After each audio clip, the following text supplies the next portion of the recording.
Assalamualaikum warahmatullahi wabarakatuh. Perkenalkan, nama saya Melanie Patricia dengan NPM B1A025168.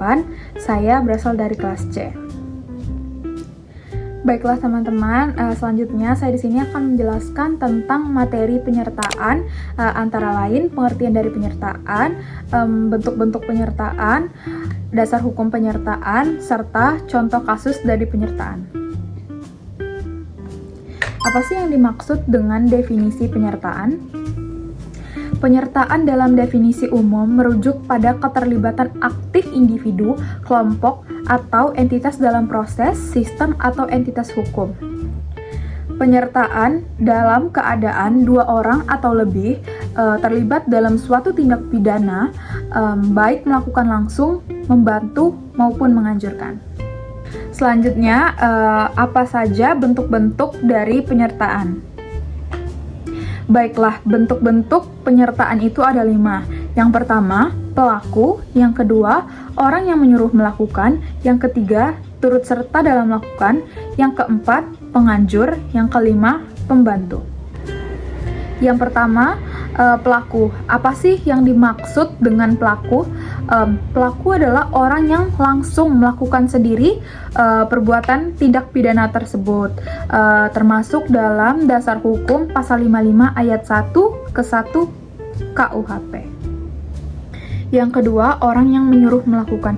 Apa sih yang dimaksud dengan orang yang menyuruh melakukan?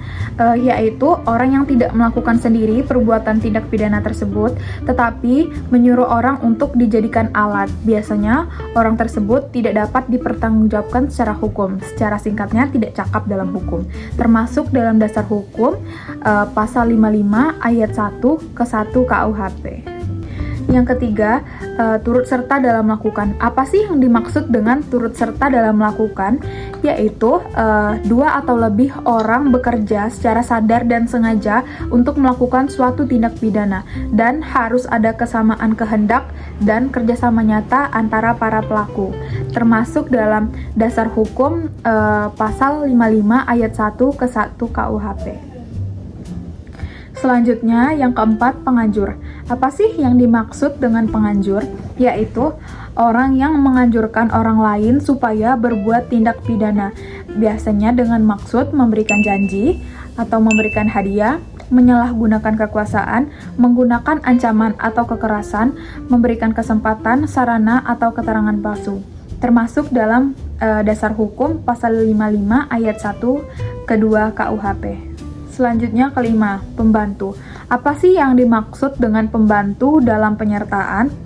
Yaitu orang yang memberikan bantuan dalam melakukan tindak pidana, baik sebelum atau pada saat kejahatan dilakukan, tanpa ikut sebagai pelaku utama, termasuk dalam dasar hukum pasal 56 KUHP. Baiklah, selanjutnya saya akan menjelaskan contoh-contoh dari kasus penyertaan. Baiklah, yang pertama yaitu pelaku. Contohnya, misalnya si A menusuk si B sampai si B ini meninggal dunia karena dendam pribadi si A. Jadi, si A ini adalah pelaku tunggal dari kejahatan tersebut karena ia sendiri yang melakukan perbuatan dan tidak ada unsur dari orang lain yang membantu. Yang kedua, orang yang menyuruh melakukan. Contohnya, misalnya si A menyuruh anak berusia 9 tahun untuk mencuri di toko perhiasan. Kemudian, setelah mencuri, anak tersebut memberikan hasil curiannya kepada si A. Kemudian, anak berusia 9 tahun itu tidak bisa dipertanggungjawabkan karena ia tidak cukup umur. Dalam artian, dia tidak cakap dalam hukum.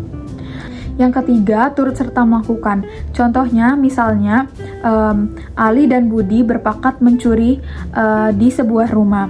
Ali memecahkan pintu, sedangkan Budi mengambil barang-barang dalam rumah tersebut.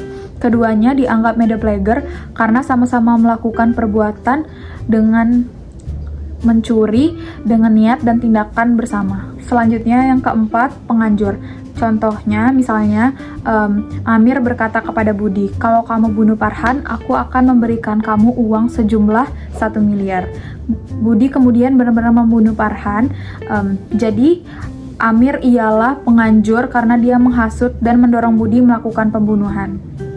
Yang kelima, pembantu.